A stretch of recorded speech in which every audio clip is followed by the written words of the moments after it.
today Ranger Nick Hanna. He began his law enforcement career in 1989 with the Big Spring Police Department. In 1995, Nick joined the Texas Department of Public Safety and promoted to Texas Rangers in 2003. In addition to his normal duties, Nick served as the team leader for Region 4, the Crisis Negotiation Team, as the Regional 4 representative for the Texas Ranger Officer Involved Shooting Working Group, and as the Public Integrity Unit Investigator for the Rangers for Company E. Nick is certified investigation hypothesis and serves, I don't think I said that right, and serves as the Ranger Hypothesis Oversight Committee.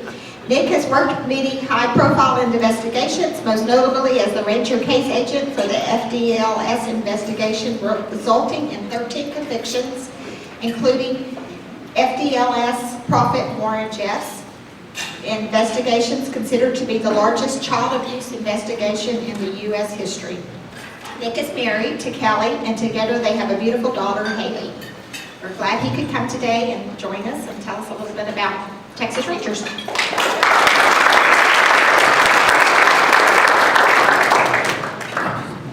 Thanks, Linda. All right, well, hello, and good afternoon, I guess, since it's, you've had your lunch, and now we're in the afternoon, so good afternoon. Obviously, for me, it's an honor to be here and speak to a group of individuals such as yourself, and also a pleasure to see so many community members and community leaders present in one location. Monday, I found myself in Austin teaching a bunch of recruits, and while I was there, the news of the day, as you may recall, they were tearing down a bunch of statues, public statues. Is it okay if I walk around you? Stay back a little, or you lose your head as you come closer to the camera. So during my class, I'm really it's all I can do to manage my affairs lots of times, so I don't stay up on current events. It's not unusual for me to be having a conversation with someone. We're talking about a news event or something that's happened, and I'm totally oblivious to it because I either haven't watched the news or haven't got on any of the news media websites. So when I walked out during break time and I saw the solar eclipse taking place, I wasn't exactly sure that perhaps they had discovered that the sun does shine also on Republicans, and some activists were doing some things to blot out the sun, because that seems that's where we're trying to head. You know, I'm in a bit of a quandary. Carmen asked me to come speak to you guys, and I know when you speak anytime publicly, you would like people to take something you say of interest and not just think that it's a good speech, but to think about it later and ponder on it. And I also know, as sitting in the seat where you're sitting, that the most boring thing, the most boring topic for anyone to talk about is themselves. So I don't want to talk about myself today. What I want to talk about is the Texas Ranger Division. I want to talk about our local law enforcement, including our district attorney's office and prosecution team. And then it seems like maybe the most popular segment of anything I do is the Q&A, question and answer. We can talk about investigative strategies, cases we've worked in the past. FLDS is always a very popular topic. So if we get to that area and you have a question in the last part of the visit today, well, feel free to ask, and perhaps you'll get something from that. I'll tell you about the Texas Ranger Division. As you know, or maybe you don't know, I am surprised often at how many questions I get from the general public in regards to our duties and the history of the Texas Rangers. Well, your Texas Ranger Division is a division of the Texas Department of Public Safety, DPS. The guys in the black and white cars, NASCAR looking cars that fly up and down. And we have 5 divisions. We have the Texas Highway Patrol, which is kind of the backbone of our department. We have the Driver's License Division, which is responsible for identification and licensing of all our citizens in the state. And, you know, I think we have about 28 million people, so it's quite an undertaking there for our Driver's License Division. We have the Criminal Investigation Division, which is, we have agents here, and they conduct investigations such as gangs, stolen property, some organized crime. Then you have the administration, which is also its own division, and that consists of like your breath test organizations, people that do administrative services for our department, and then finally, the Ranger Division, and we are the smallest division in our department. Right now, we have about, I believe, 162 Ranger positions, and that would consist of about 140 Rangers, such as myself, that are not first-line supervisors, although we carry the rank of sergeants, but we do investigative activities. So when you think of 140 Rangers in a population of in the high 20 millions, the chances of us getting involved in your investigation are really not that large.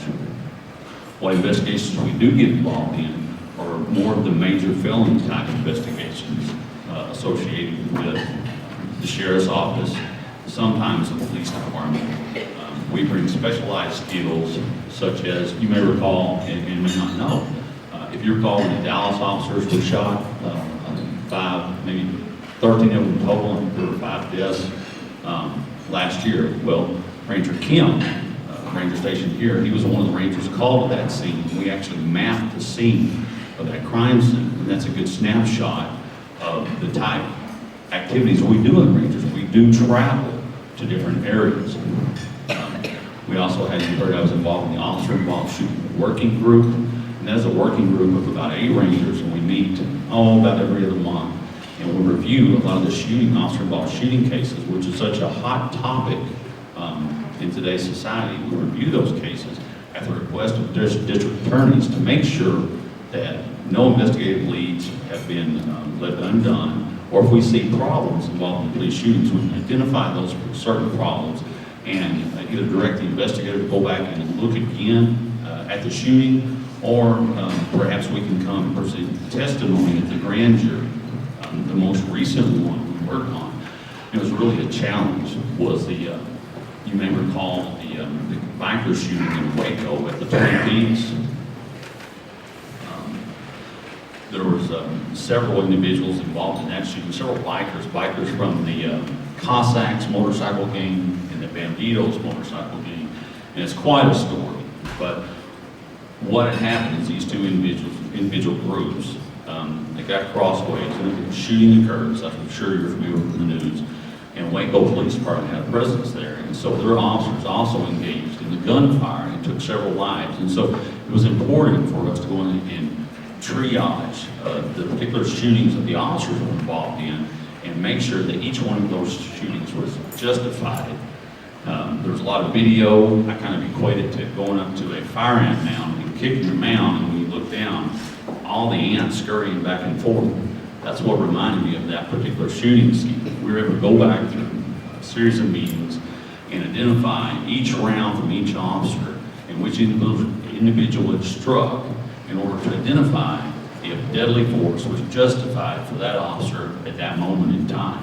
And so we presented a presentation to the grand jury in Waco earlier this summer, and all the officers were exonerated and cleared, and the shootings were determined to be good. But that's one example of the type of activities that the Rangers engage in. We have what's called a USIP program, which is an unsolved crime investigation program, in which we investigate unsolved cold cases. We've had some activity here, even in San Angelo recently, on that venue, and I've also served as the USIP Ranger for Company B. We have a public integrity unit. Public integrity unit, we focus on state officials and state employees that may be engaged in criminal wrongdoing. We do get a lot of reports of poor behavior, general wrongdoing or misbehaving. That doesn't really necessarily arise to the criminal charges. We also have a public corruption unit, and that is for more of your public officials who may be elected, but not necessarily state officials. So it gets confusing, the lines get blurred, but I'm also on the public integrity unit and have done some of those investigations across the state. Now, one reason I'm telling you how busy I am is because I want my prosecutors over here to realize That's probably why I don't have my stuff all in like this, because I'm running all over creation. So, there are some other programs. I get on. I'm a crisis negotiation team leader for Region 4, and you have like the city of San Angelo. They have a group of negotiators that come out and negotiate in SWAT type instances. We are changing our mindset in law enforcement in regards to how we're approaching a lot of dangerous situations. We realize, or law enforcement has realized, that it is not worth an officer's life to go into a situation and give his life for a quantity of narcotics. One of our transitional strategies now is to kind of knock and announce, rather than sending the officers in blind to a situation involving criminal type individuals. We will establish a perimeter, knock and announce, and make a forceful entry, but maintaining the perimeter, and then a hostage negotiator will talk the individuals out. And it eliminates the possibility of a surprise encounter where you may surprise a member of the criminal element, and their initial response may be violence, but when they have a little time to think about it and they're talking to a negotiator, they may be more likely to come out and surrender themselves and realize that it is just a foregone conclusion that the contraband in the house is going to be discovered. So one of the ways that law enforcement is progressing. We also, another thing we get a lot of questions about is I'm a certified hypnotist. So if you want to quit smoking or lose weight, perhaps we can talk later. Actually, that's a different type of hypnosis. But I have been asked to do that. That is actually a certified endeavor that we do within the Rangers. And it's really useful in the last time I used it was in Abilene involving the murder of a police officer in Bear. And we were able to get a forensic drawing through the use of hypnosis. It's good with victims of sexual assault who are traumatized and they don't want to relive the moment, or perhaps someone has seen something but they're unable to focus or concentrate, and so that gives us a better avenue. So it's kind of fun to have all the different things to do in the Ranger Division. The drawback is that you have tendency to become jack of all trades but master of none. So that's one of the challenges, kind of a balancing act that we in the Rangers try to overcome. Just locally, in regards to our local law enforcement, as I did in the Packard Gun Club, I think we have great leadership in the San Angelo Police Department now, and also the Tom Green County Sheriff's Office. I've watched, I came here in San Angelo in 2007, and I've watched the Sheriff's Office really evolve into probably you have the best Sheriff's Office between, I would say, the Metroplex and El Paso, without a doubt. And they've worked to acquire some equipment, and they've done some creative resourcing to obtain some resources. And I have a great deal of confidence with the local Sheriff's Department, as I do with the local police department. And those guys, anytime that we have a great relationship, anytime we need each other, we have the type of relationship we can just call on each other on a first-name basis. And I can assure you that the headlines are not going to read that the police have surrendered to the bank robber. That is not going to happen. They are going to take care of business, and things are going to work out well. I will say that in law enforcement, we are one of our challenges that I think we need to meet is, law enforcement leadership is made up of guys my age and older. And we're either Gen Xers or baby boomers. And we were of the opinion that, hey, we're going to let our actions do our talking for us. And so law enforcement historically and culturally, they don't tend to get out and promote themselves and let the public know some of the good things they do, because that's not their nature. But now, as society, as the millennials kind of come of age, and they're in more and more positions of prominence, It's a different type mindset, and I think the police departments have done a good job in and they're doing things to make Twitter and Facebook and use some social media, and they're doing some things to kind of understand that curve is there, and that we as law enforcement, we have to meet it in the middle. We can't expect our citizens to understand and trust us like the generation did before, but still doing the same job, and we're working for a good understanding between us and the community. So, is there any questions about what we do in the Rangers, or specific cases or war stories?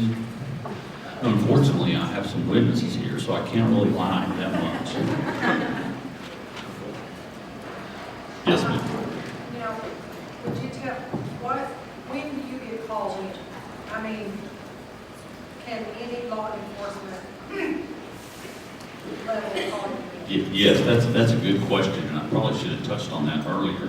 There are certain situations that mandate that the Rangers are called in, and what that generally involves is a in custody death of a person who's somehow been killed as a result of their interaction with law enforcement. So in those type of situations, we will be called irregardless.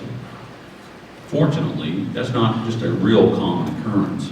What is more apt to happen is investigators that we build relationships within the police department or within the sheriff's office, they will call us when they have a big case. You know, the most recent one was the Eric Torres case, the missing person out of Abilene, working with the sheriff's office.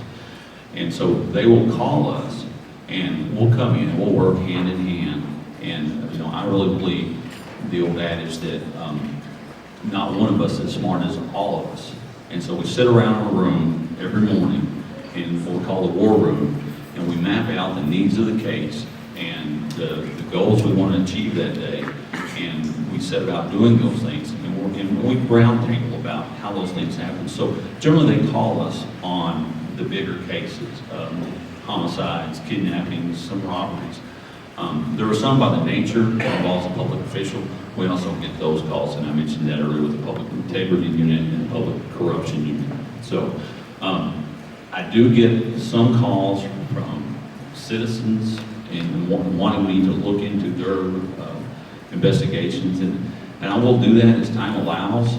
And that's a challenge, is investigations now are multi-layered. You don't have just the crime scene of the crime. You have these virtual crime scenes, your computers, phones, iCloud, social media accounts. And thank God some of these investigators are younger and they understand that, because I can just say, yeah, you got that good. But you know, what those things take, what those venues take is time. And so it seems the multiple layers of each investigation, it requires multiple layers of time. And you start juggling that with a lot of cases, and you have to be very careful that things don't fall through the crack. So, good question. I have another follow-up. Whose labs do you use, and do you have like county forensics people, or what resources do you use? We Ranger Division, we bring some forensic resources to the table. In other words, we can go to a crime scene and tell if an item is blood or human blood. We have some kind of like your CSI units that are with the police department and the sheriff's office. We have a lot of things that we parallel each other with. Now, we use the Lubbock lab. We have, each regional headquarters has a crime lab, and each one offers a myriad of services, including DNA, trace evidence, handwriting experts, and generally we go to Lubbock.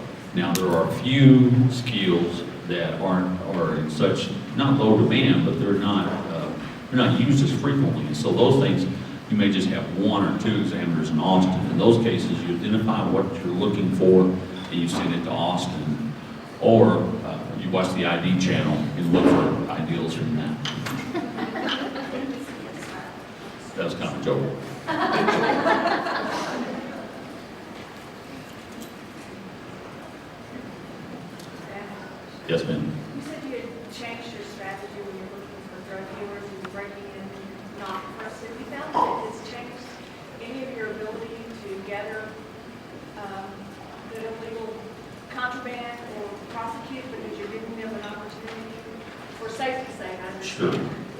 Sure, what happens is, normally when we're looking for a quantity of narcotics, it's not a user amount. And so if it is a user amount, yes, that, they always, there's a standing joke that when the police knock on the door in certain areas, the water pressure drops. We laugh about that. So generally what happens in those situations, it's going to be in quantities that we're not going to be able to be disposed of. So it doesn't affect the ability? Yes, ma'am, yeah. And we've been really,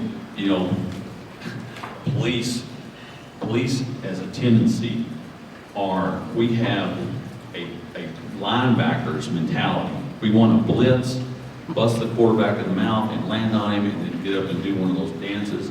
That's how they're wired. They're type, whatever type A that is, A, B, or C, I don't know. But anyway, that's what they want to do. And it's a little bit hard for us, for in our nature, to sit outside and call the bad guy out. But maybe that comes with a few years, a little bit of wisdom. And so that's really worked. Even I, as a hostage negotiator, I really wasn't that excited about that change of thought process. But in my experience, we've used it in Odessa. I know it's hard to believe that they have drugs there, but we've used it in Odessa and Midland quite a bit, and we've really had really positive results. And I tell you, what convinced me was, I think the second time we had used it, I was in Odessa, in West Odessa, and we had a very dangerous known drug dealer, and he was involved in some cartel type activity. We were really on high alert, and I was not that comfortable with the call-out mentality. And but we did it, and when they walked out, his kids walked out. He had 2 or 3 children walked out, and I realized right then, you never know what's behind those walls. And when those kids walked out, I knew right then that that's a much better situation. Because it's not those kids' fault that their parents are engaged in that kind of activity. So that was a much better fit for law enforcement. And, God forbid, we in law enforcement right now, we don't need an incident like that plastered or misrepresented to our citizens. So, adapt and overcome. Yes, sir. You and I got to know each other back in '07 with the FLDS, and a lot of folks in this room are familiar with the group that was transferred here to Fort Concho. But talk a little bit about the background of your investigation of the compound itself and where that led you. And I think it'd be interesting for the folks to hear about what all went down at Temple in El Dorado. They're aware, of course, of the mothers and children that were here, but you were handling the investigation down in El Dorado.